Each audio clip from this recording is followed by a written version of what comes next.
we just thought to take a little time out to thank the Lord. Yeah. Thank you, Lord, for season 6. Thank you. Who would have thought a podcast could be a gift, really? That pressing B could spiritually uplift and simultaneously give a Pharisee fits. All in all, you the one controlling it, so the Lord is my shepherd, I can't go schizo. This new pot life is like a skit, though. A lot of people swinging, I didn't even throw a pitch, though. Forehead is flint, what I'ma flinch for? Nothing. We all gon' repent for what we did, so I'ma keep it moving. Ain't no stripper or no cussing gonna ruin what we doing. We are dwelling in communion. Assignment is different. Dwellers get the sentiment. Vulnerability's my superpower. How many feeling it? Thank you, Lord, for this influence. Without you, influence just don't make sense. Nah.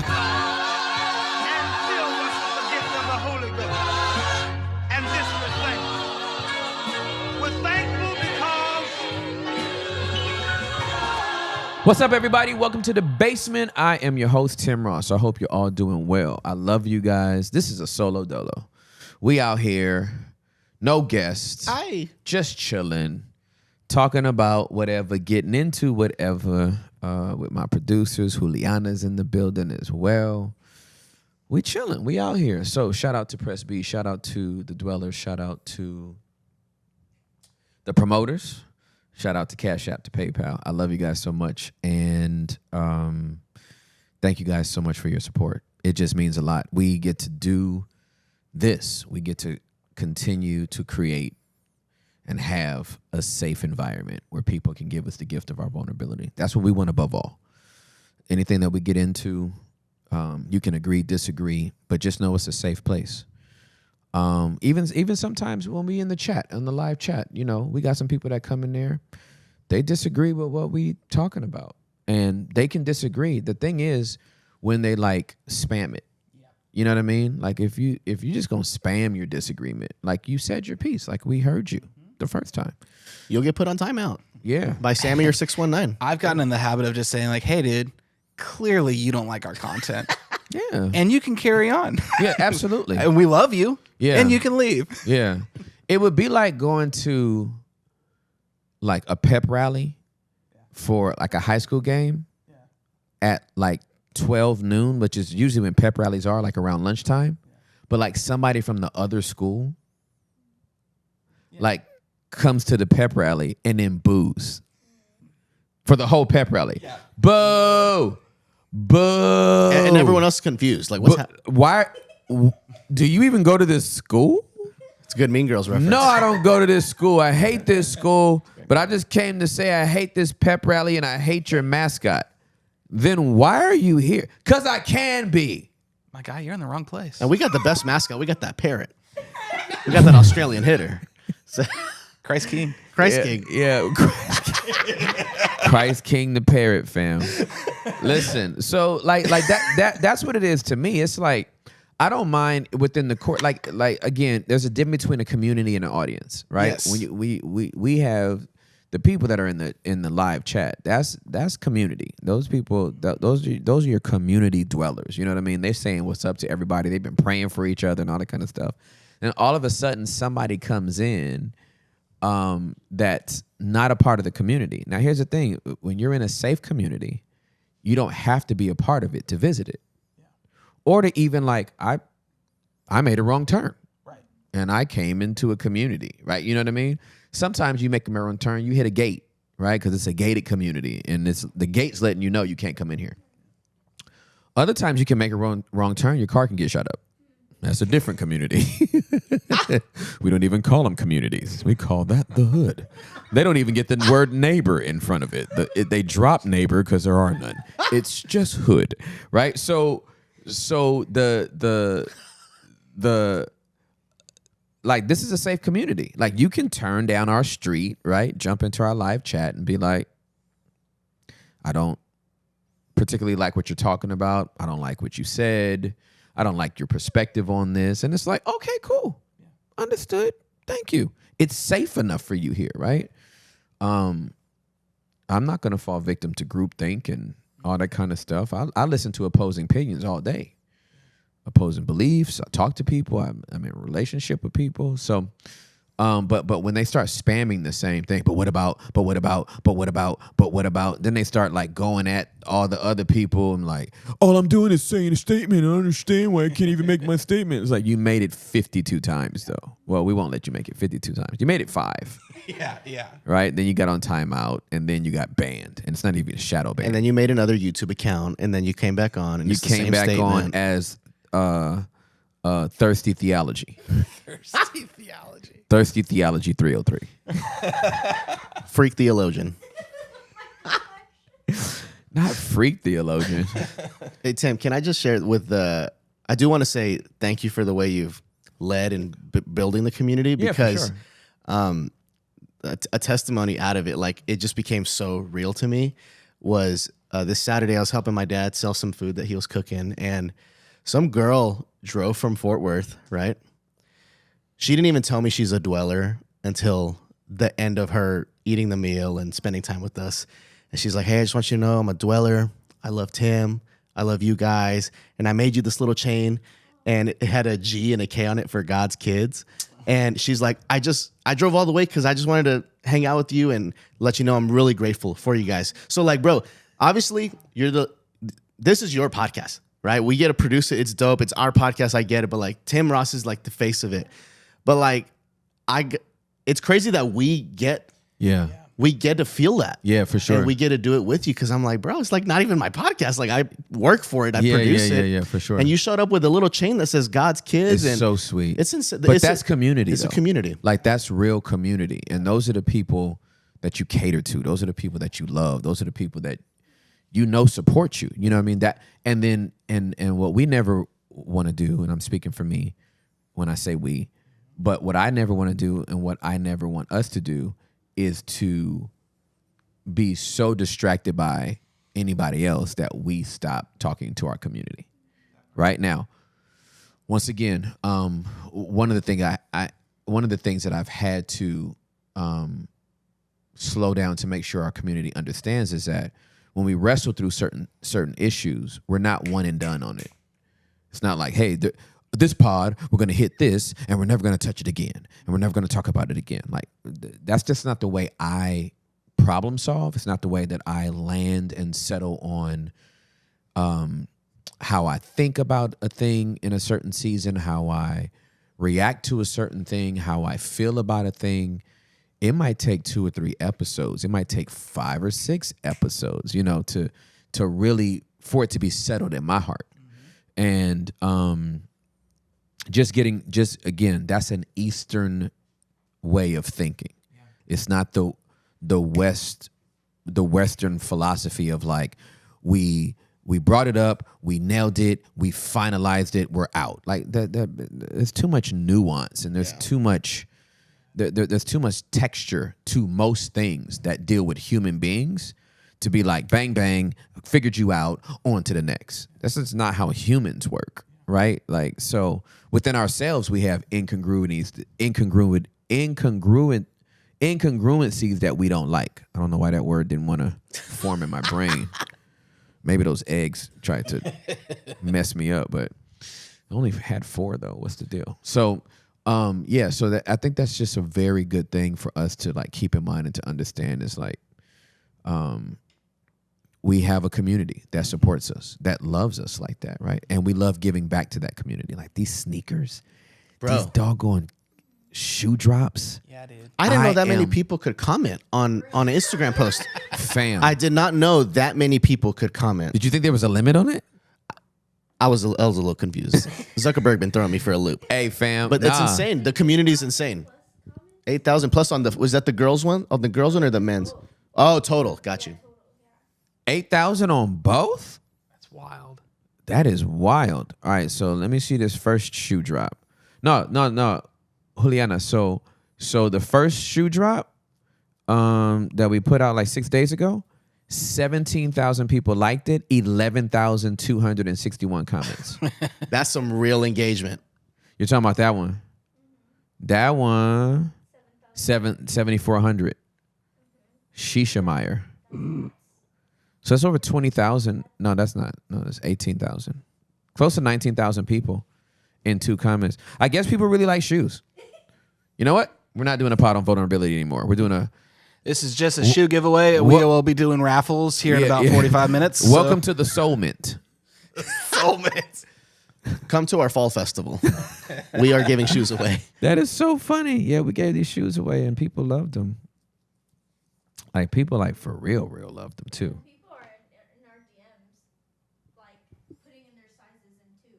Oh, yeah. They're trying to sneak their way in. Julie's saying that people have also been DMing. Yes. And sending shoe sizes. Hey, Juliana just held him accountable and was like, "Yeah, don't stop being in the DM." She said it don't work. it That's don't not work. how it works. We pull from where do we pull from, Juliana?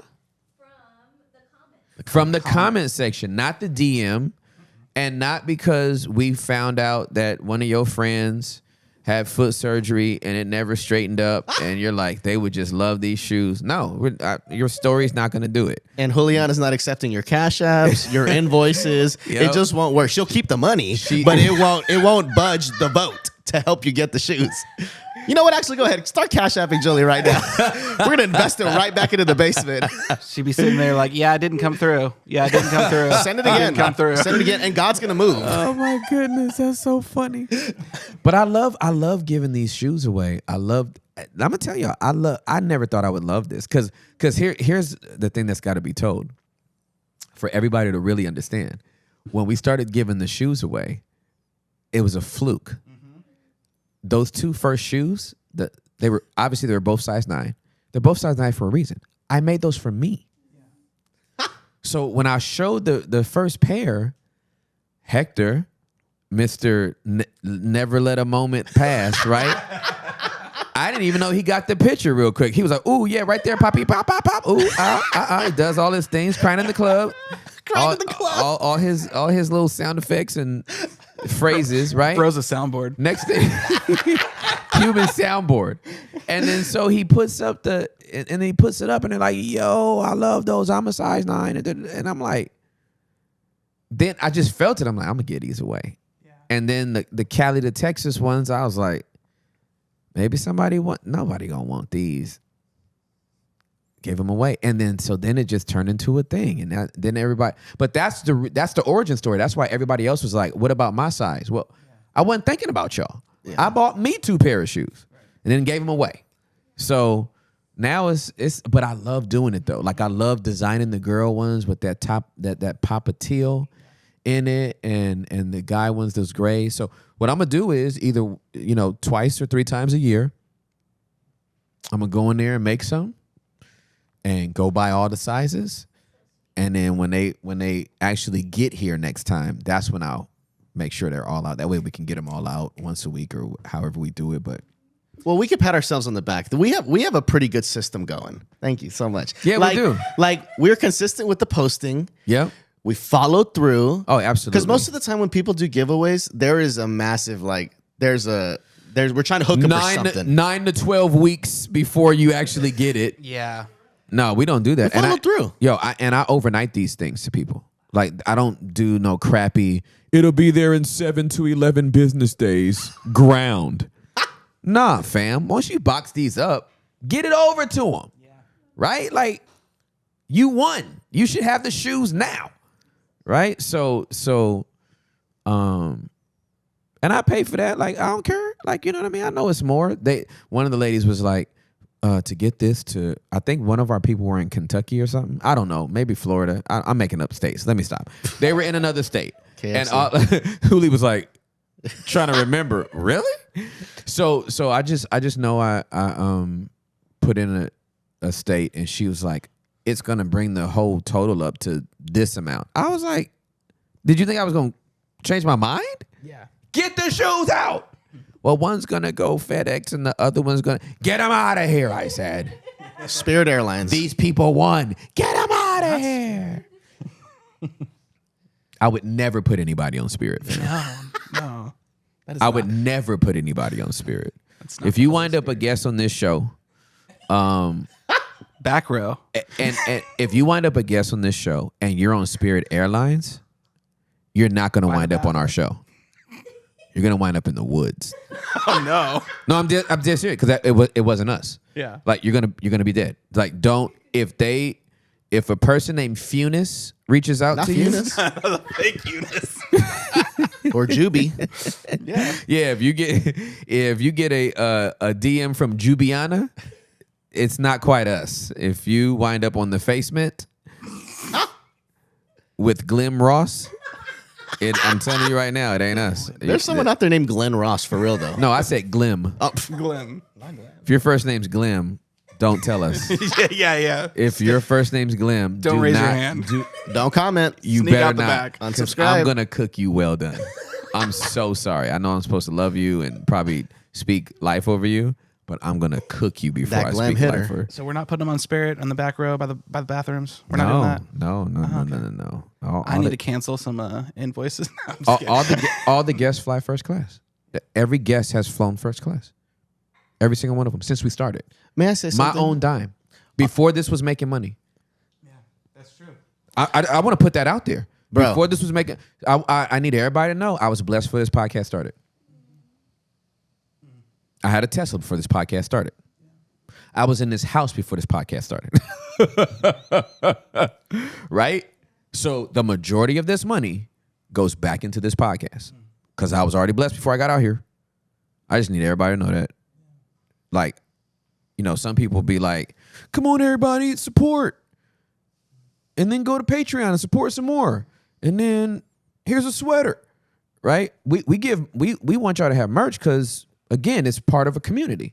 Community has a uniform, not a uniform, but like you wear certain clothes in a community. Represent. Right? You represent the community. And so that's why we putting stuff out there. But I'm not like, there's a business side to this and I'm about my business, but not at the expense of the people. Like I'm not about to buy no people, no. How you going to invite somebody here and then put them on Spirit? You don't love them. Before that happened, I would stop inviting people. So anyway. So just from a hood kid to another hood kid. Yeah. I just know it's fun now that the Lord has blessed you like financially because you get to do these things. It's never like, I guess the flex is like a relational flex. It's like, look what we get to do. It's not Yeah, like you're yeah, trying yeah. to flex on people. Yeah, like, yeah. In a nasty, ugly way. But like we do get everyone comes first class. Yeah. And we even tell them, bring your videographer too if you Yeah, want. for sure. Get you a nice Bring hotel. your companion, like whoever you want to roll with. Yeah, Bro, for sure. like I've seen it behind the scenes. You're about that life. I am about that life. And it's I think my favorite ones, because obviously you bring them in first class. We take care of all the amenities. But my favorite thing I see you do is when it's the random waitress and you leave a big tip or you ask them personally for their Cash App.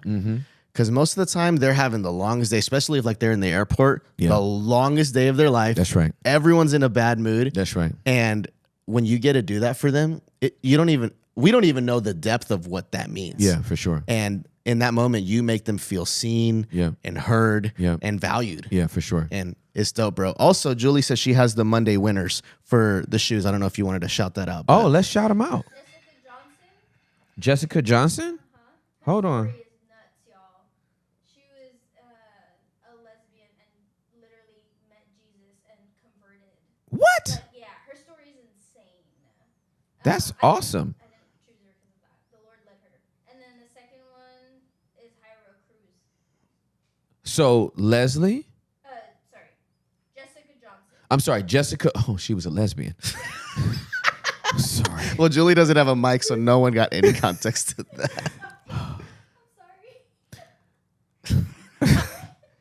Yo. I set you up well for that. I'm so sorry. No, that's We can pivot easily. I was listening, but then I conflated something and then came up with Leslie. So her name is Jessica Johnson. Shout out to Jessica Johnson. And she was a lesbian. She lived a lesbian lifestyle. She came into a relationship with Jesus, and she's not actively in that lifestyle anymore. Jessica Johnson is about to get these bees, these press bees on them feet. Is she the one with the tiny feet? Yeah. She's the one I'm sending the size 5s. Yay! Jess, I'm sending you them size 5s, fam. little puny hitters. Not the tiny. Don't feet. call her feet puny. Forgive me. I'm so sorry, Jessica. Please forgive me. You're a good woman of God. She is a good woman of God, and she doesn't have puny feet. You have great feet. God's feet.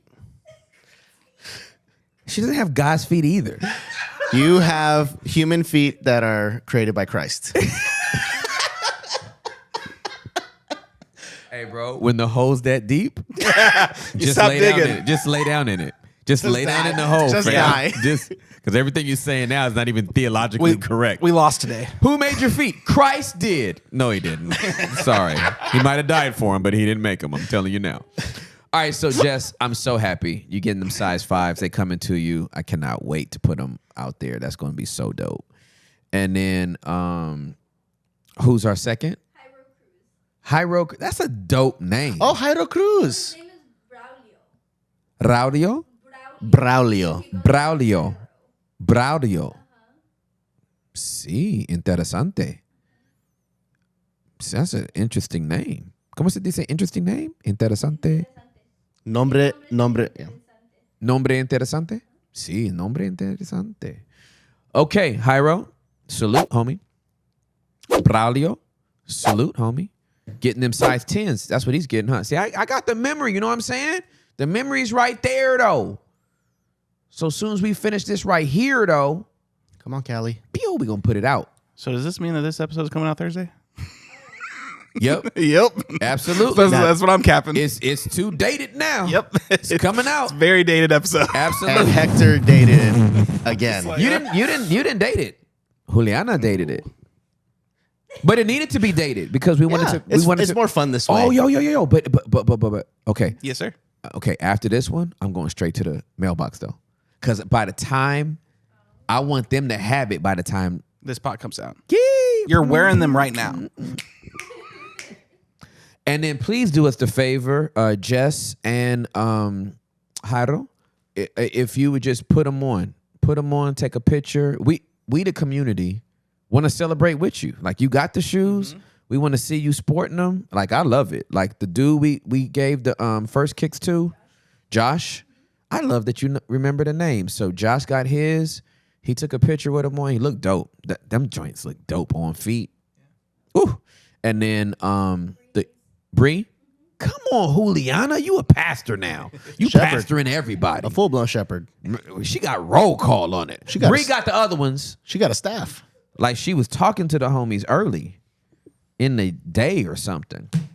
So yeah, like no, I love doing it. Like I love being a part of this community and love how it's growing. Hey, we got some exciting news on the horizon. We got exciting news on the horizon, man. We got some exciting news on the horizon. All right. So I need y'all to prepare thyself. I need everybody King James. Yeah, I need it. Not King James coming It's out. very true. No, but it's very true. I need everybody to prepare thyself because we are going to be making a move. I can't give you all the details just yet. We're close to me being able to give you all the details, but the basement is going to be making a move. And I just need you to prepare yourself for that first. That's I'm just going to leave that right there. I know I just pissed off the whole community. Be like, you just spent 20 minutes talking about the community, and now you just pissed us all off. You just pissed off all the dwellers because the dude just said making a move, and now he's going to go on to another topic. But basement's going to be making a move. When I have the green light, I'll give you all the details. But we've prayed a lot about this move that we're making. We feel like it's the right move to make. We feel like God has breathed on it, that he's kissed it, and that he's with us. And I think it's going to be a win for the dwellers. I think it's going to be a win for our entire community. I think it's going to be a win for vulnerability. I think it's going to be a win for a lot of people, thousands of people as a result. So when I can elaborate, I will. Right now, I'm just telling you, we're going to be making a move. I will let you know how that move is going to affect the community when it's time, but at least it's now on the radar. The basement will be on the move. Well, there's one thing they can know is on Mondays we'll continue the live stream. That's right. But we are pushing it back to 11 a.m. That's right. That's right. Early Absolutely. hitters. Oh, I'm so grateful that this is. Pushing it back Yeah, because or forward? we're pushing it back. It was 12 o'clock. Our lives were at 12 noon. Now it's going back to 11. Okay. I'm sorry, my brain just like could not grasp. Are you in California right now? I guess so. Yeah. Are you on? Well, like it's Pacific happening Standard Time? earlier, so it's like in front for my brain. I saw you just go cross-eyed, bro. Like I just messed your brain up. Time is like a file for me. Yeah. Well, Sammy, let's do it this way. Okay. In the fall, Yes, sir. we go back. And in the spring, we go forward. Yeah. So if it's 12 and we go to 11, we went back. Sure.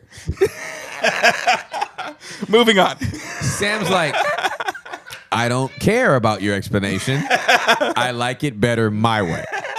I'm in mountain time, and I'm going to stay there forever. So we're going to go from 11 to 1. And That's a good chunk of time for a live stream. That's gonna be a long time. That's gonna be really fun. I being able to do enjoy that. it though, and maybe I should say up. Maybe I should say up to 2. Like 11 up to 1. Like 2 hours is the window that we have, and we're gonna do this every Monday live. Like we're gonna do every Monday live. Like we're I'm all excited about that. We're all just learning how to crochet together. That's what the live streams are. Hey It's man, just- I'm gonna have fire sweaters by November. Facts. And the big move Tim's talking about is I'm really excited to share, bro. As a team, collectively, we're moving to Australia, and it's gonna be great. And God's gonna move. He's trying to speak it into existence. Speak into the atmosphere. Yeah, it's not happening. But, that's not it. That's not the announcement, but it sounded good. But anyway, Julie says she believed it. Julie's feet started getting happy. She's like, yes. I'm gonna go home and pack right now. I'm going home. I couldn't wait to tell my parents goodbye. Adios. Mi madre y mi padre. Bye. Dude, my parents would be pissed if we moved to Australia. That's so far from them. Because there's a little Mexican parents, they're like, Oh, for sure. Even when I told them when you were taking us on vacation there, they're like, why? Where are you going? Why? That far? For what? I'm like, That's hilarious. they were confused by it. They're like, they wanted to go to San Antonio. They were like, oh, yes. Mijo, we go to the Riverwalk. It's good. It's good. Then we can drive and be on the ground. Why we got to be in the air for 17 hours? No, I get it. It makes sense. No, but I'm grateful. I'm grateful that I'm grateful we get to do this with you. I know we just took some time to just marinate. But yeah, marinating is good. It's what we do. All right, what are we talking about today? What y'all want to get into? Well, I want to talk about like a little bit more on the community aspect of this. Yeah, thing. for sure. Because, dude, like, even with the shoes and everything that we've just talked about, all this is a byproduct of the community. Point blank. Like, this is what happens when you create a community versus a following. True. And it's like they are now inspiration to our creativity. Yeah. Because we want to give back. Yeah, we do. They inspire us to come They up with do. new ways to give back. That's right. And That's it's good. not like we're That's sitting good. here trying to like okey doke someone into giving us more. It's like, no, we want to give you more than you're giving us. Like that's our heart in this. We want to bless you guys so badly. And that just gets our creative juices flowing. Yeah. Tim, were you like this in every aspect of your life? Like obviously right now in the podcast, that's how you're operating, but were you like that also with Embassy and then like Potter's House and all that stuff? Walk me through all that stuff. Yeah, no, this is the way I've always been. Like my mother used to get like 4 to 6 loaves of bread, and me and Miles would be at the counter, and we'd make triple-decker peanut butter and jelly sandwiches. 2 to a bag. 6 slices of bread, right? Not together, but like 3 for a sandwich, 3 for a sandwich, 2 to a bag, roll it up, bang. 3, peanut butter jelly, peanut butter jelly, peanut butter jelly. 2 to a bag, roll it up, bam, bam, bam. My mom would rake all of those into a duffel bag, jump on the bus, get. She worked downtown LA at the Parker Center. She had to pass Skid Row, and she'd drop off bags because she got there like 5 o'clock in the morning, 5:30 in the morning. All the homeless people are still asleep. She put a bag by every homeless person she saw Dang. until the duffel bag was empty. And we'd be saying, Mama, why are we making all these peanut butter and jelly sandwiches? She said, baby, peanut butter and jelly. She said the first thing she said was peanut butter and jelly would stick to your ribs. Your stomach will be full. That's why I'm asking you to load it up with the peanut butter and the jelly. I don't care if it's smushy and it runs, like make it good and, thick and juicy. You know what I mean? When that jelly squirting out the side and all that, she's like, I don't care if it makes mess. We're going to put it in the bags anyway. And then she said the reason why we put 2 in the bag is so they have something to eat when they get up. And if they allocate it right, they're probably going to get enough money to get lunch or have something to get lunch with. But that second sandwich they can have before they go to bed so they don't go to bed on the full belly. Like, this is how she was thinking dude.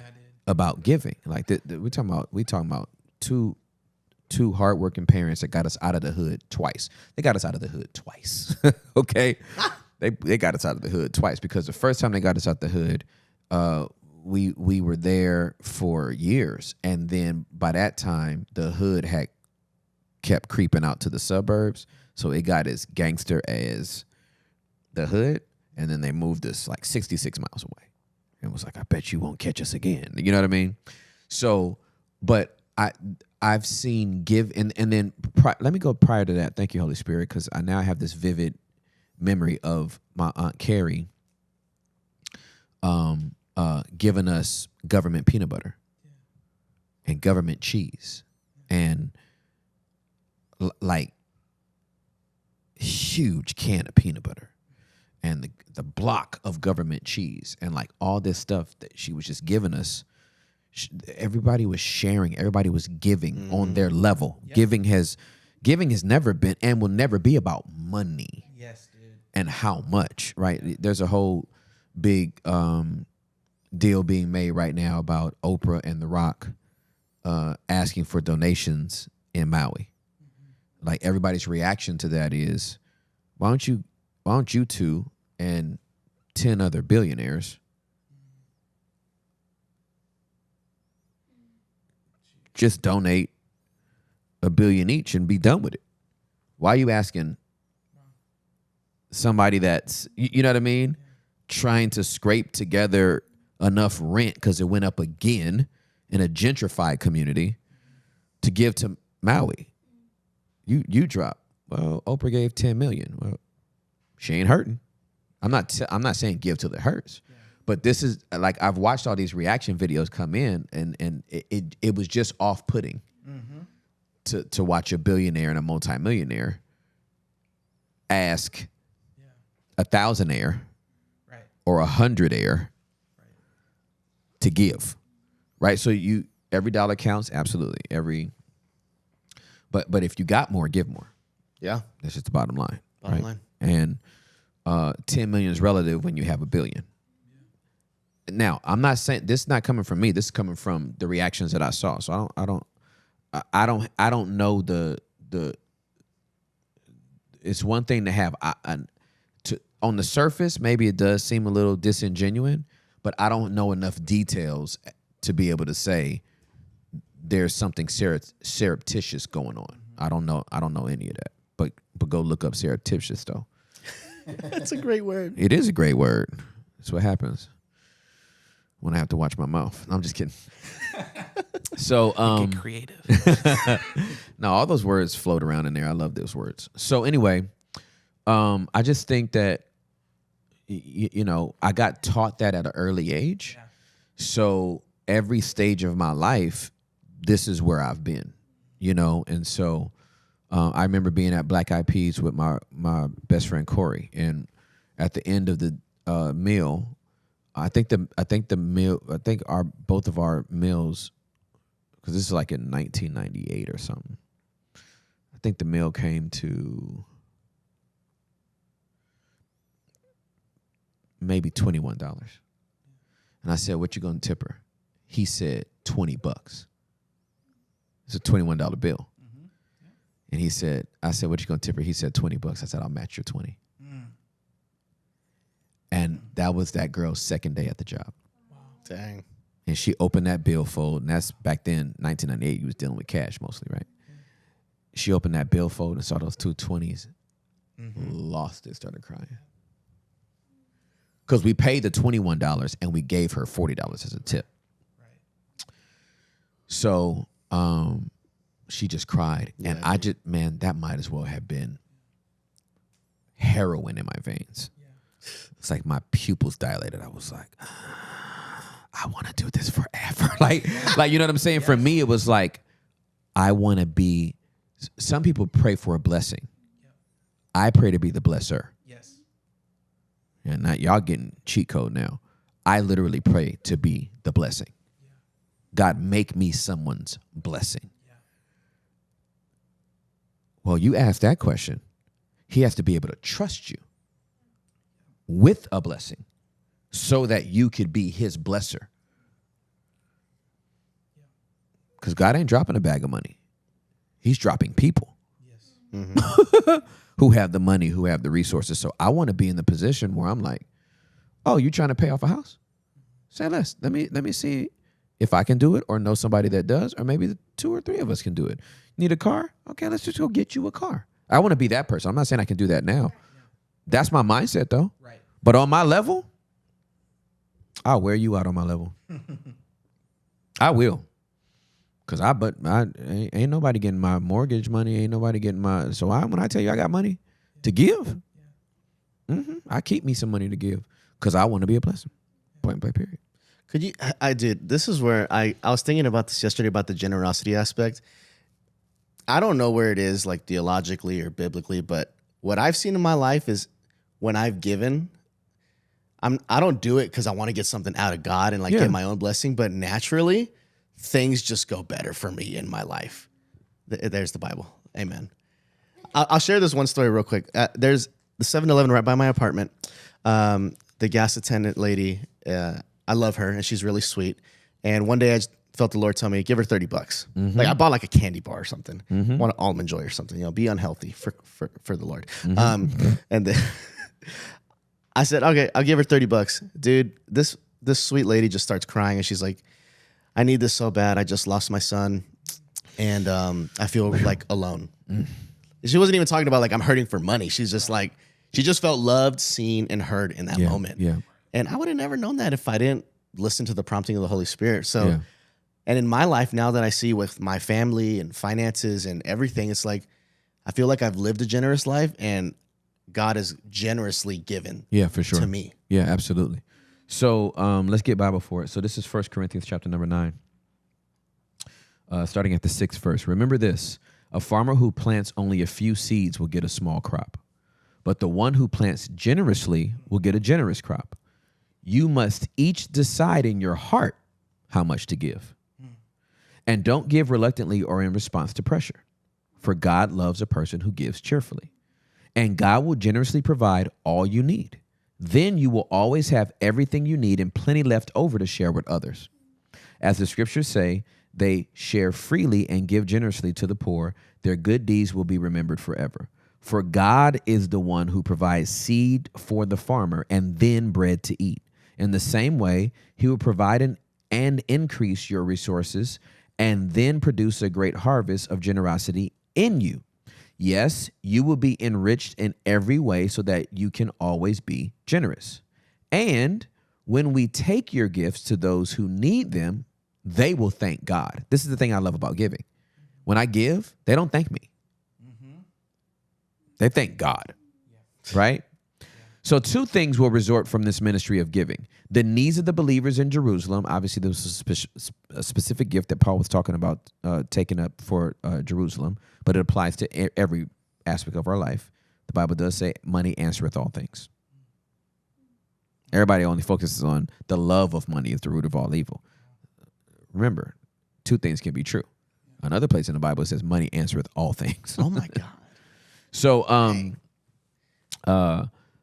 so 2 good things will result from this ministry of giving. The needs of the believers in Jerusalem will be met, and they will joyfully express their thanks to God. As a result of your ministry, they will give glory to God, for your generosity to them and to all believers will prove that you are obedient to the good news of Christ. and they will pray for you with deep affection because of the overflowing grace God has given you. Thank God for this gift, too wonderful for words. That's where it comes from. So give a little seed, get a little seed, get a little harvest. Give a lot of seeds, get a lot of harvest, right? That's amazing. You could take a cob of corn, pluck off 5 kernels, put it in the ground, eat the rest.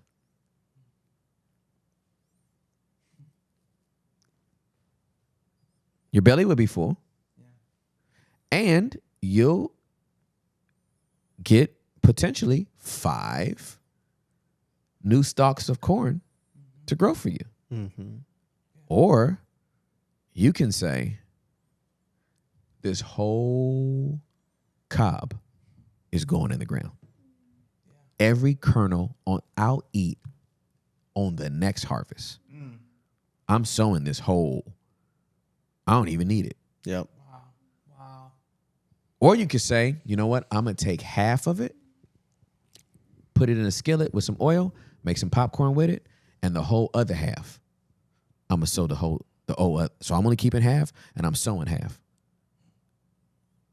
You could start a popcorn company in 2 harvests, Yeah. right? So just being able to understand that, the principle of it, the principle of money is real simple. Like, you don't have to be an economist to do it. Like, it's just, you can just apply the principle of sowing and reaping. If I sow a little, I'll get a little back. If I sow big, I'll get big, right? And obviously they were using agricultural language, but the same works for money.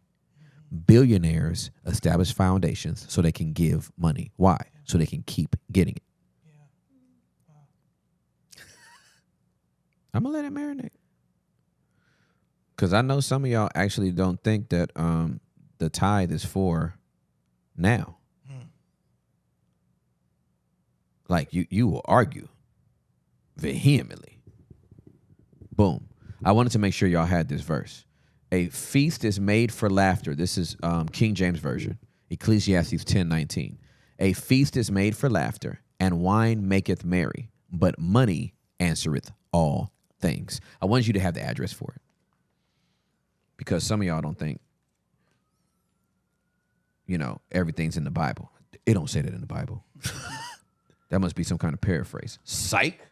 And some people get weird about money. They do. They start bristling. Oh, no, you're just trying to get somebody's money. Fam, we giving money over here. Okay. Ooh, I love it. Oh, NLT. Oh, you just made me so happy.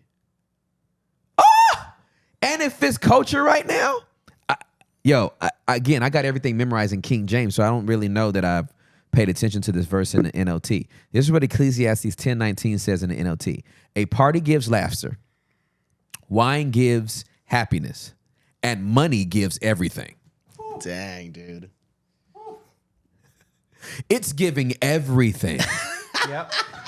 Ain't that our little thing that we be saying now? It's giving. It's giving. It's everything. It's giving demonic vibes. You know what I mean? It's demonic vibes. Yeah. It's giving anger. It's giving rock star vibes, right? Yeah. Money gives everything. That is just Ecclesiastes came through just now, though. I need to pull it up again because the Bible's so juicy. That's so good. A party gives laughter, wine gives happiness, and money gives everything. Oh! That's fire. And it says that because it provides solution. Absolutely. Is that what it is? Oh, absolutely. Money answereth all things. Yep. If you have money, you have an answer to Yep. everything. Mm-hmm. You don't have an answer to health. You don't have an answer to peace of mind. But everything else can be handled with money, please. Right? So how would you talk to the person who's struggling to hear this because they've grown up in a world or a mindset of money is evil And I was taught that if I have more than X amount of money, I'm not in God's will. Yeah, so you were taught wrong. Bottom line, like right, there's bad theology. It's usually called a poverty theology, right? Like the poorer you are, the closer you are to God, right? And they get this from some of the teachings that Jesus gave. The poor you will have with you always. Blessed be the poor in heart, for they shall see God. And they conflate that with poverty. And, you know, don't buy nothing expensive. Don't be flashy. Be modest, the whole nine. And people actually has taken that to mean that if I have anything of value, I'm compromising my fidelity to God. Do y'all remember the temple that Solomon built? You know how much gold was in that temple? And God manifested his presence there. He wouldn't have showed up to something. Yeah, dude. Can't believe you wasted this gold on me. Yeah. You could have gave this to the poor. Well, everything ain't for the poor. Scripture says the poor you will have what you always. You could give if a billionaire was worth $400 billion, which nobody is worth $400 billion. Elon Musk, I think, clocks in highest at $238 billion, something like this. So I think he's in the 230s. I love Juliana because she's about to fact check for me right now. This is what I love about this team. We 248.8 billion. Oh, so he's at 248. And what did I say? 400. Oh, 400 billion. So yeah, I was right. So nobody's worth 400 billion, right? So let's say you're worth $400 billion and you're like, I'm giving it to the world so we'll stop all hunger. And we'll stop all poverty and no one will be homeless. You know what happens after your money runs out? Somebody's going to be poor again. They're right back to it. Because you gave them money, but you didn't fix their mentality. Yeah, dude. What happens to the average lottery winner They're in a worse place afterwards.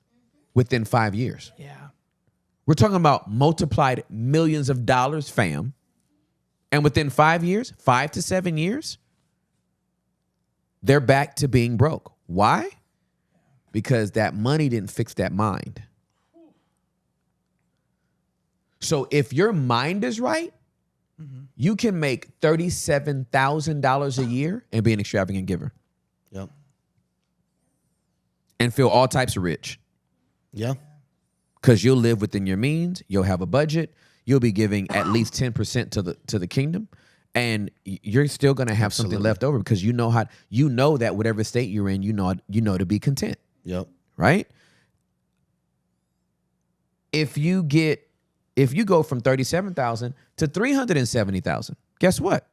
You're still going to give 10% and you're still going to live within your means and you're still going to be a giver. It's not even that you're going to be more extravagant. You just have more to give.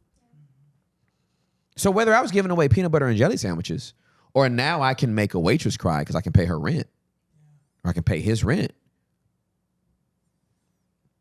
Whether it's a peanut butter and jelly sandwich or I just paid your car note, I'm just happy to be in a position to give. I'm happy that he trusts me. That's the mindset. So you get the mindset, then you can have the money. But if you get the money, you don't have the mindset, you're going to be broke again. So you said because God can trust you.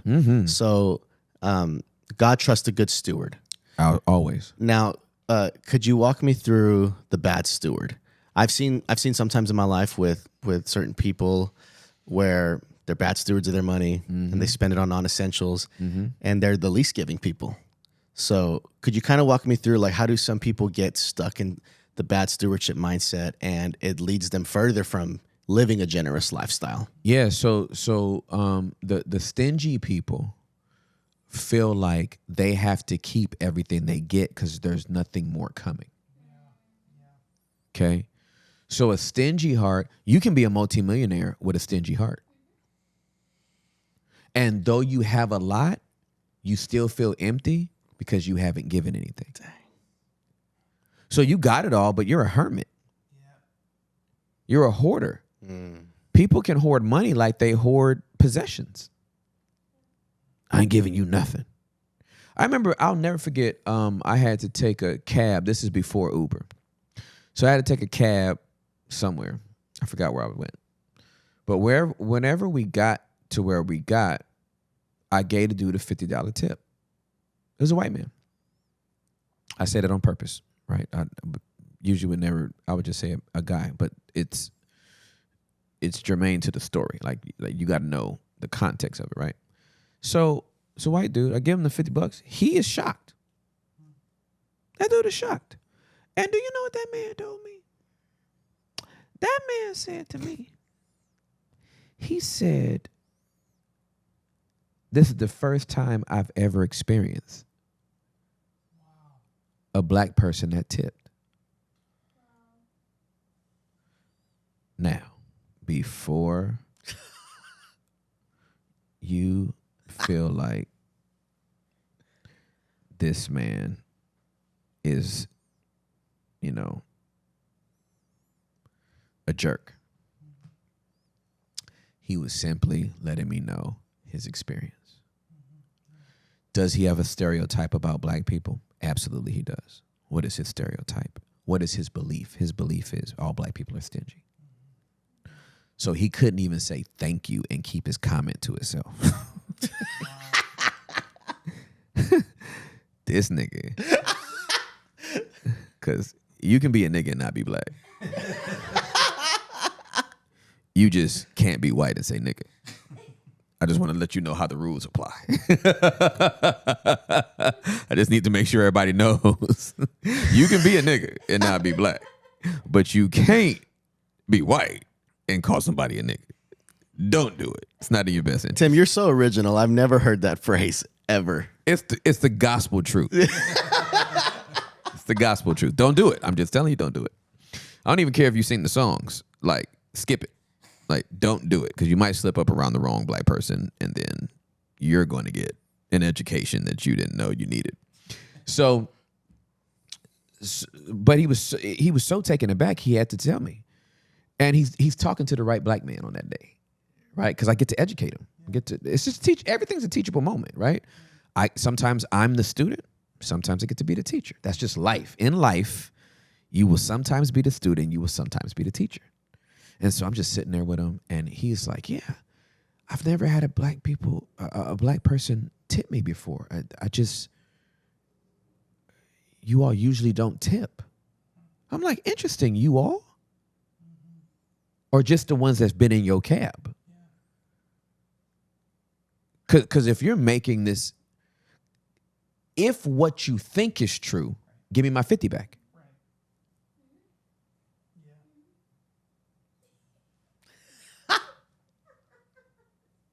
So don't make a personal experience you've had a general thought for everybody else.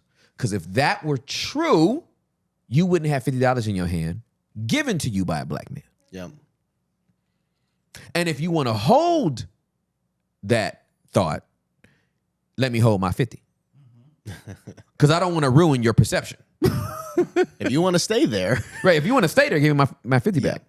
Or let's learn together. That's great, dude. Why do you think this has happened? Oh, that's good. Why don't you think they tipped? Maybe we should get into that. Right? And then why do you think I did? Maybe we should get into that. So we wound up having a great conversation before I jumped out of his cab. And it was insightful for me to know what was in his mind, and it was greatly beneficial to him to know what was in mine. And so, but if you're easily offended, you don't learn. Because once you're offended, you don't listen.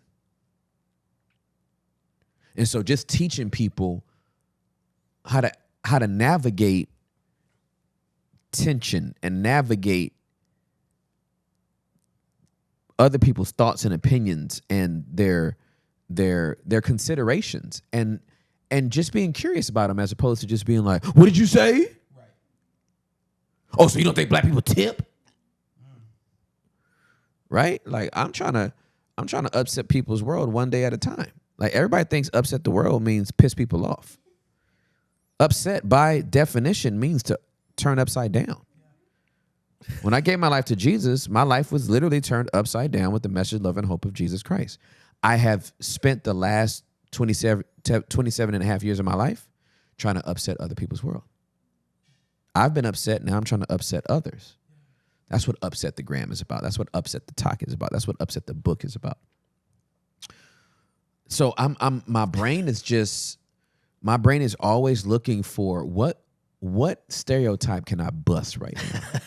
You had him perplexed. I be cooking everybody.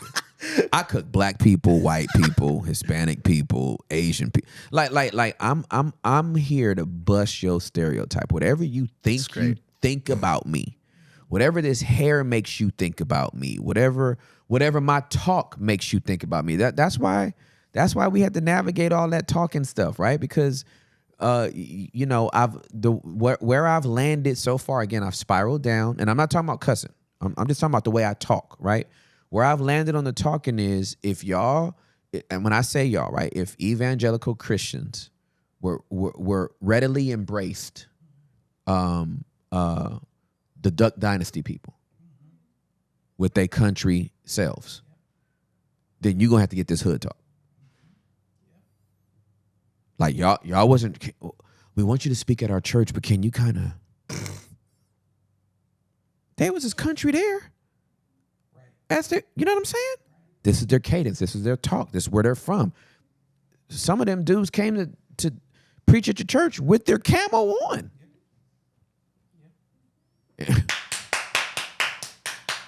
Bravo! It was on Bravo.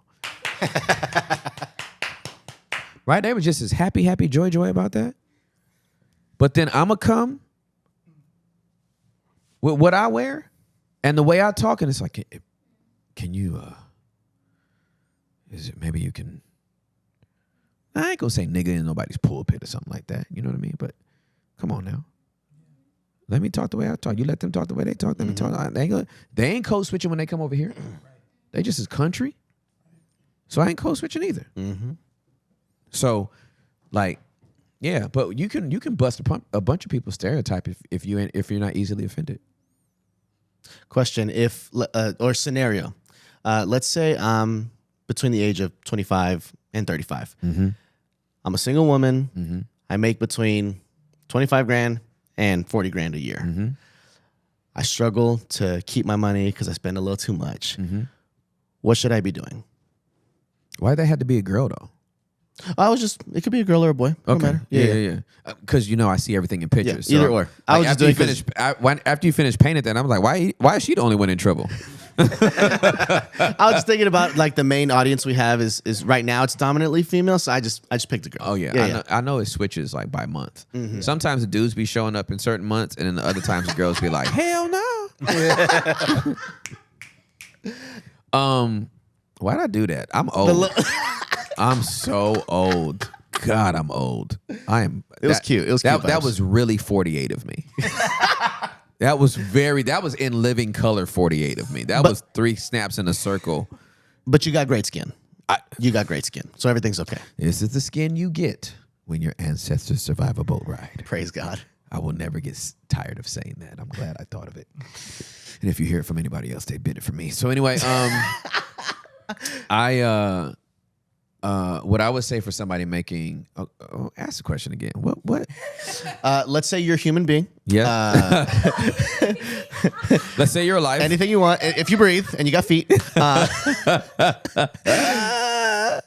You're between the age of 25, 35, and you make between 25 grand and 40 grand a year. Yeah.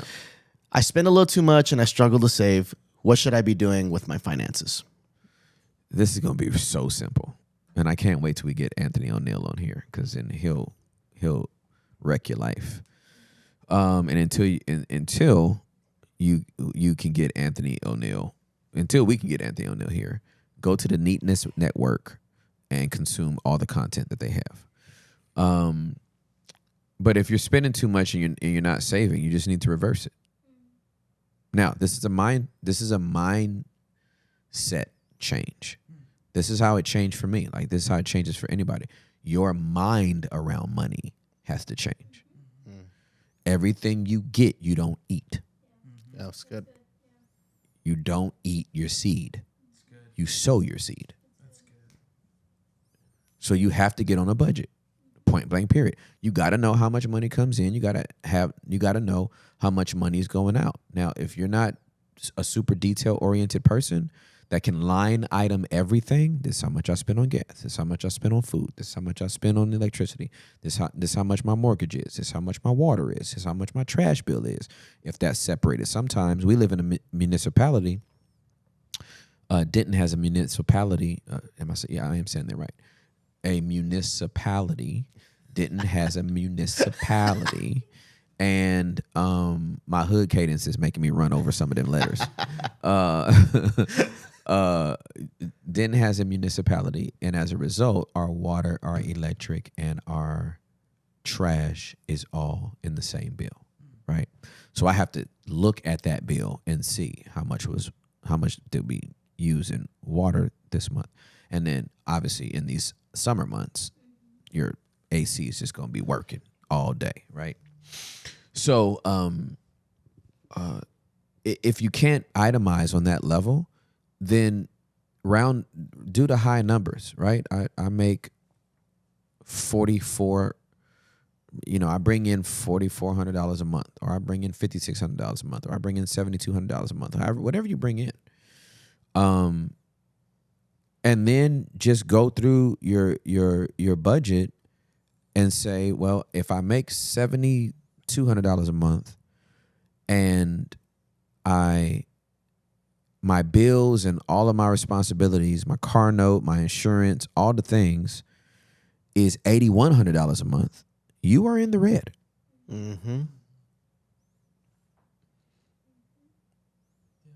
You're just in the red. Like Yep. There's nothing to even talk about. There's no confusion there. There's no confusion there, fam. You are $900 in the red, which means you got to go find that $900 that's in the red to get it to the black. This is so basic. Mm-hmm. I'm telling you, this ain't got to be rocket science, okay? So you got to go figure out why you got that, why you got that late model Benz at a 13% interest rate. You know what I mean? And you paying $742 a month just to say you in a Benz? You better go get yourself a Kia. I'm talking about a small one too. Get yourself the Kia with the stock rims, and get that thing down to, get that car note down to $250. I'm using nice round numbers, right? And $120 for insurance, right? So that's $370. Right, so I've brought if that's $370 and you was at $742, yep, I saved you $300 and some change right there, right? So now we've reduced. You're still in the black though, but now you're only in the black by $600. Now I want to know how many subscriptions you got. Do you need a Hulu and HBO Max and Paramount? Plus, first of all, what the hell are you watching on? that you need you need Paramount? They have that much compelling content, Paramount? I can see Disney, but Paramount, listen, I want to see Secret Wars so bad, but I boycotted Disney. So I ain't gonna see it, right? I want to see it though. We can get it to you bootlegged. No, Craigslist hitter. not happening. Roger that. So go find out what all your subscriptions are. And you might have some reoccurring subscriptions that are apps that you barely use. If you frequent it less than 4 times a month, delete that app. Mm-hmm. You don't even go to it, and it's still sucking you for like $19. And you don't think $20 means something. It means something, especially over 12 months. Right. So Absolutely. we talking about $200 and something dollars. And let's not forget the coffee subscription. If you're getting a coffee a day, it's like $30+ a month. I have a friend that did his budget and found $6,000 in Starbucks For the year? for the year. Oh my God. $6,000. Wow. It don't feel like that when you up there ordering double pump. What drink is that one more time? It's called the double pump. Is that decaf? That's like very caffeinated. I was going to say it sounds Yeah, very 'cause caffeinated. it's this part. That's the caffeinated part. So like he found $6,000. Just went to Starbucks for the year. $6,000. So there's a lot of stuff that's chipping away at our money. Yep. We live in the richest country in the world. Now, I would say $25,000 at any level is like really, really low. Hey, baby, you good? Okay. How's your day going? Good? Okay. What's up? I love you. So handsome. So, yeah, what I would say is go find where you are. And once you get in the black, then you just want to start saving. A lot of people think they can't save. You can save something. Mm-hmm. $10 a year is $120. I mean, $10 a month is $120 a year. I have a little Acorns account. Yeah. Shout out Ashton Kutcher. I did this little Acorns account. Let me see what's in there. Like I think I did like. And the Acorns saves all of your change from purchases, right? Or the that you get back. Oh man, Something like that. I did something. Let me see. I did something with Acorns. When did I don't. It doesn't tell me when I started it. There's $12,000 in there. Yeah, there's $12,000 in there. Just on change. Uh-huh. I don't 7.9% increase all time. I haven't had no losses. Yay. I do moderately aggressive. And I know everybody can't do this, so when I tell you, I give receipts for everything, right? Yeah. But this is the level I'm at. And this is like, I'm not even, this is passive, okay? But $100 goes in there every Friday. And from the time I started doing it till now, it's $12,000 in there. And you have it's automatic. It'll pull from the bank. It just pulls from the bank. $100 every. So $400 a year. Month. I'm sorry, $400 a month. Thank you. I'm trying to figure out when does it show me where I started? I don't care. Just do something. I'm trying to see where I started. Day one. It doesn't give the date. I wish it gave the date. But 9,600 is in stocks, and then 2,400 is in bonds. Oh wow. Cool. So it invests for you? Yeah, it invests. Like you put it like where you want it, and I'm moderately risky, Yeah. so I can go in there and make it like aggressive and all that kind of stuff. That would mean 100% of it goes to stocks, but I'm moderately aggressive, so 80% goes to stocks and 20% goes to bonds. If I was moderate, it would be 60-40. Moderately conservative would be 60 bonds, 40 stocks. So, yeah. What would your advice be to someone who's wanting to get into like actually investing now and Don't not talk- just saving? Then don't talk to me. Okay. That's what I would tell you. Go to an expert. Yeah, go to an expert. Go to an expert. Set up a meeting with Merrill Lynch. Set up a meeting with, your bank. A lot of them have investment vehicles for people that want to get into the stock market. Like, Do you Go. have financial advisors? yeah, you can get you can Google a financial advisor. My question would be like, at what level do people need to like or should consider getting a financial advisor? at the level you're at now. Everyone should have a financial advisor. Everybody should have a financial advisor. Yeah. You got a therapist Yeah. for your mental. You have a dentist for your dental. You have a doctor for your medical. Why would you not have an advisor for your financials? Like, don't make this harder than it needs to be. You like, hey man, I reached out to Warren Buffett, but he was busy. I was trying to get on Diddy's calendar. Well, and some people just disqualify themselves saying like, oh, I only make X amount of money a year. Absolutely. I don't need a financial advisor. Listen, or I can't afford one, rather. There was a dude. This is a bona fide fact. Hold on. The story's too compelling for me to try to freestyle it.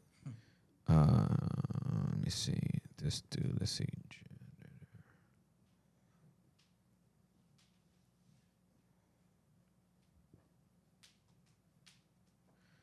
Janitor. Boom.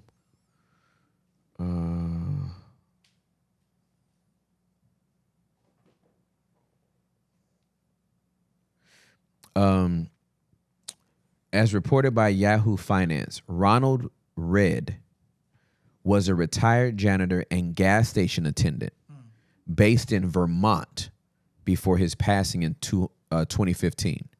Remembered by those in his community as humble, hardworking, and a good-natured individual, people were shocked to hear his estate was valued at $8 million.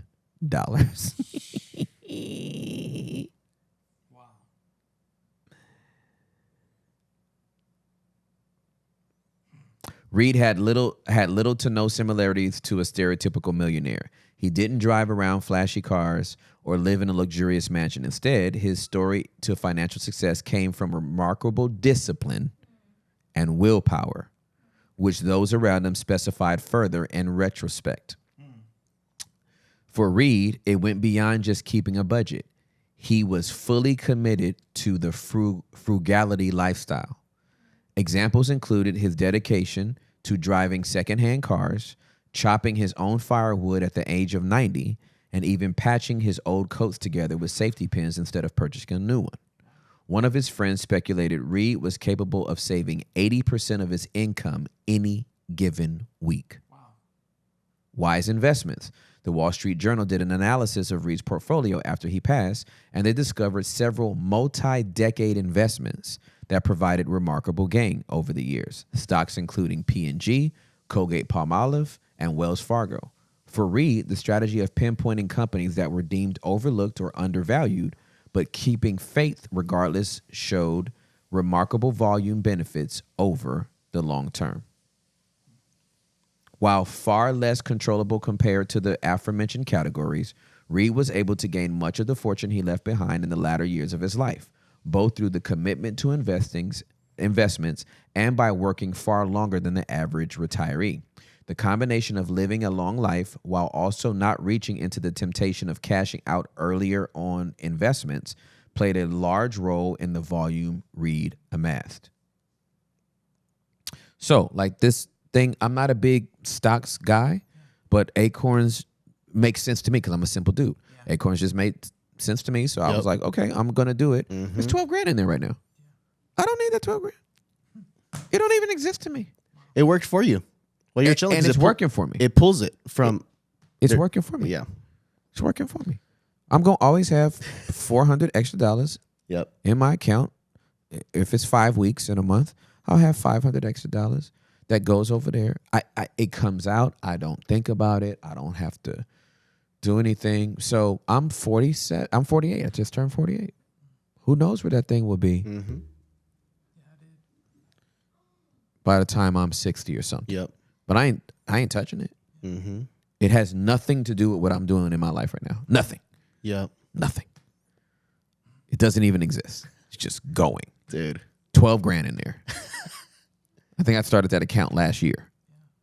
I haven't had it that long. So that's what you want to be thinking about. Your whole mindset has to change. You're supposed to make money, and then you're supposed to go make your money make you money. Yes. While you're not working. And majority people would be like, oh, $12,000, that's a Disney vacation. I'm going to take that this year. Like I'm gonna they pull would that blow out. through. I promise you, I won't see that thing until I'll check it again when I'm 70 something. I mean, I'll check it again. Well, Yeah. But you know what I'm saying? you've never Like, even brought up acorns around us until we started talking about money on this podcast, and you're like, Literally. "Oh yeah, I have an acorns app." Yeah. Let me see what it absolutely. is. Yeah, it's 12 grand in there. Yep. But I started with $100. Yep. I literally started that account with $100. Yeah, bro. So it's discipline. This dude died and had 8 milli. Because he wasn't going to get the flyest sneakers every other week. I got to have the latest drip. The most expensive thing in my wardrobe right now are my shoes. Because y'all know I went from a minimalistic life wardrobe that I had for years, and I just came out of that, and I'm popping colors and all that kind of stuff. But I get all of my, I switched over to all terry cloth shirts. I get all of my shirts from either, I think one of the place that has good terry cloth shirts is called Beachwell. So all of those are like this, crew necks, right? And then Todd Snyder has some nice terry cloth shirts, but those are polos. So I got some from Todd Snyder, and then I got some from Ralph Lauren, had some nice polos, and then there was one other place I got some terry cloth shirts from. Okay, that's all my shirts now, right? It's either long sleeve, short sleeve with collars like polos, or they're these. Okay, moving on. All of my pants now I get from Zara, and they're a jogger knit. They look like a slack, but they're jogger material, and I got them all tailored. I went to Cho's tailor, and I tailored them because I don't like none of my stuff touching my shoes, right? So y'all might think I'm flooding when you see me. I'm not flooding. I want them that high. Like I cut my britches off, as they say, a little high. And it's good for my aesthetic because I'm 5'9". Okay, so everything I do is thought through. Okay, so that's that, and then so I switched to that's from Zara. Right, it's a staple. They're never going away. Yeah, I can rip those things up 500 times. I can just go buy another pair. Right, the most expensive thing are my shoes. I went from 4 sneakers to 22. I got a pair to color match with anything I put on ever. And they're all Air Max 97s. Because 1997 is a significant year for me. It's the year that I moved from California to Texas. So everything I wear is a 97. That's it. Yeah. It was an investment that I made in how I want to look. And it will not change for at least 5 years. So I made my money off of it. It's one of the things I love about you, dude. You are you symbolize everything. Yeah. It's like, these are the shirts. Yep. These are the pants. Yep. These are the shoes. Yeah, absolutely. And you might have the spectrum of color on them. Yep. But they are the same shoe. Same shoe. And I love the simplification of it. Yeah. It's again, once you have that mindset around it, so I don't mind treating myself to certain things. Like I've talked about this chain, right? This chain, if I bought it at retail, would cost $18,000. But I found a vendor through a dear friend of mine that was able to get this for me at $2,600.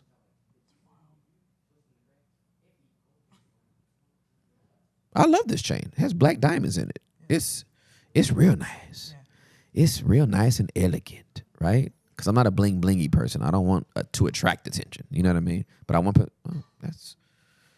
That's subtly delicious there. Subtle flex. Right? Subtle flex. It's a little subtle flex, delicious. right? So again, there's a mindset you got to have around money, and if you want to keep it, then you don't have to be cheap, but just know where you're going to spend it. Right? The most expensive thing you should have, young ladies, your shoes, your heels. That's where you want to spend your money. But you can get your jeans from Ross. If you know how to dress them jokers up, what are we talking about? Right? For a young man, get yourself a nice pair of loafers. And spend some money on a quality shoe. You don't want your shoes looking scruffy. That's terrible. But I go into business meetings with jogger slacks from Zara. $48. $37.50. Zara be having some crazy price points. And I never wash them. They all go to the dry cleaner. So they stay fresh. That's another thing that'll keep your clothes way more than anything is I do not dry clean. You only dry clean. I'm sorry, yeah. I only dry clean my stuff. I do not wash them because you'll wear it out. So I dry clean that stuff. The other life hack is when I find a nice shirt, I buy two. Buy two. They'll both last longer. Right? Yeah. Yeah. So anyway, I could talk about this stuff all day, dude. I'm glad we talked about money today because this morning on my run, I was just thinking about like, what's the purpose of me running and just kind of backtracking all of it, right? Understanding that it's for my well-being. It's because I want to run with my kids one day. I want to live a long and strong life. Yep. But I was thinking about like anxiety and depression, two of the things that a lot of us struggle with. Yep. And when I talk to people or I think about my personal life, a lot of the things that are tied to it is where's my health at? What has happened in my past? And how bad of a steward am I with my money? Wow. It's always these three things. And that's like humanity, at least in like Western culture, of For like sure. the people I talk to, like a lot of the reasons that you're depressed or you're anxious is, of course, sad things that have happened in your life. Yep. And then struggling with your weight Yep. and then managing your money terribly. Yeah. It's big facts. Yep. It's big facts, fam. So yeah, yeah. I didn't know we were going to talk about this today. Dude. I'm just here for the practicality. Yo, it's the life hack, bro. Yes. And listen, this is legitimately the conversations that I've had with all the people that I mentor. Right? I would say that Mike Todd has been the most vocal about our relationship. Because it's not a requirement. Like, I'm not asking nobody to make sure you mention my name. I'm the one that I don't do none of that. But Mike has told this story publicly, so I don't mind it. I don't mind telling it publicly. When God started blessing Mike, God started blessing Mike financially before the church really exploded, right? Because people were already coming to him with book deals and all this kind of stuff. Okay, Mike is an extrovert, and so he's a huge personality. So, I mean, he's dropped a ton of weight. He looks great. He's worked out. He dresses really nice, and he's a fashionable person. So he's big into fashion. Charles Metcalf is big into fashion. I don't demonize people because they want to wear Louis and I don't say he wears Louis, but I'm just saying he's a high fashion guy. Charles Metcalf could have actually gone and worked in Paris as a fashion designer. So this is not just some kids that's like, I want to wear a Gucci shirt. Like, these people get high fashion, right? And you get the attention of certain people that know fashion, and they'll listen to you if they know, oh, you know where. How do you know where to get that shirt? Yep. Or how did you know to match that with this? And what do you know about those sneakers? You know what I mean?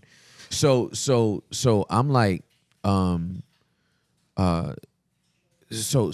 Mike has, when God started blessing Mike wanted to get a certain vehicle, and I can't remember what it was. It might have been a Mercedes or something. And I said, you don't want to do that right now. And he was like, what? I said, bro, don't do that. Don't do that right now. I said, it's gonna give the wrong look. You just came into this position.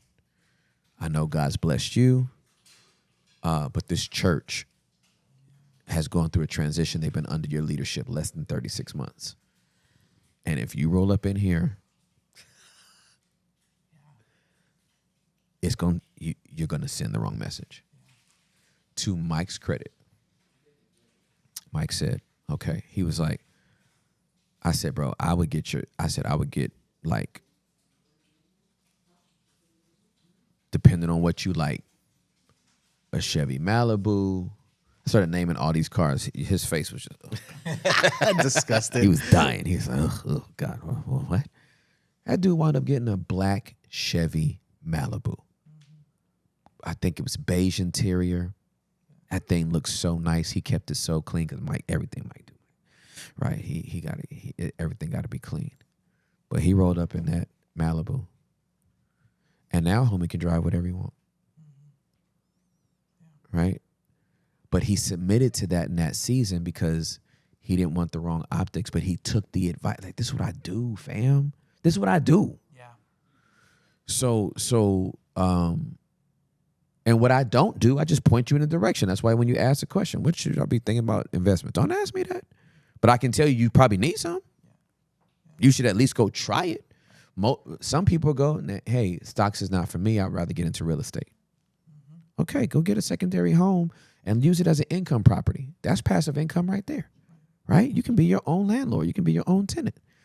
So there's a whole bunch of ways to make money.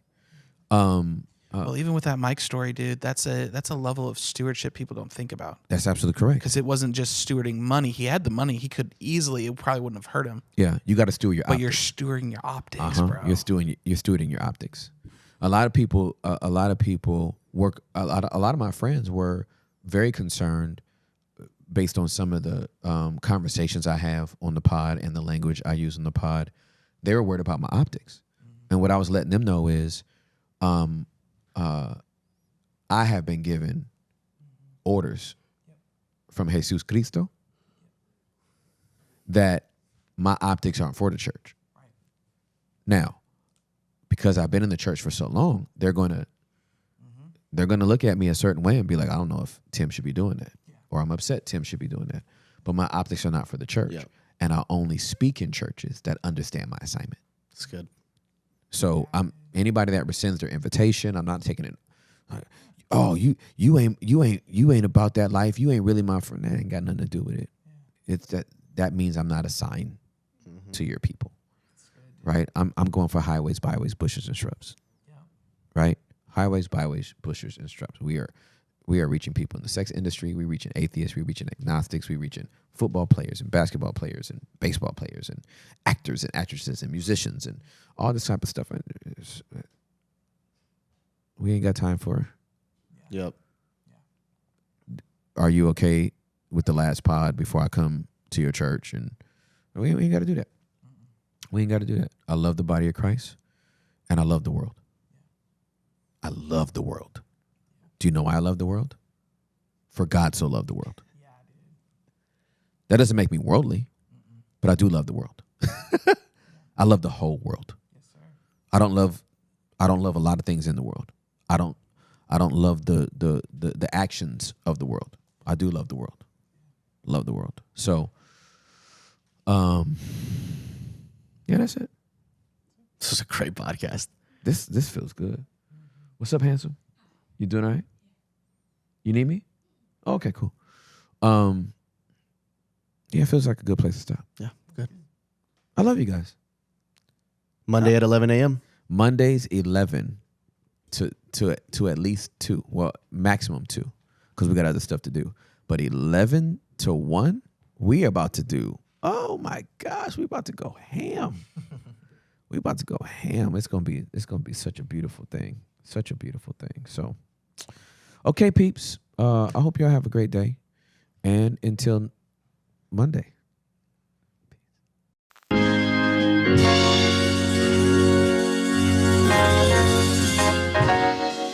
We just thought to take a little time out to thank the Lord.